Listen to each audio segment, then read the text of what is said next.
Welcome, in front of me is a HUAWEI P40 Lite E, and today I will show you how to format the SD card. So to get started, let's go into the settings and then storage right here. Go to your SD card right here and you will find the format option. Tap on it, format and erase. You can also read the message, probably quite important considering it will remove all your data from the SD card. So if there's something that you want to keep, you might want to back it up before, otherwise you will lose it.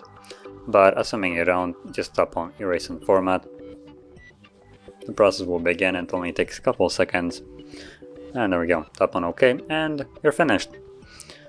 So if you found this video helpful, don't forget to like, subscribe, and thanks for watching.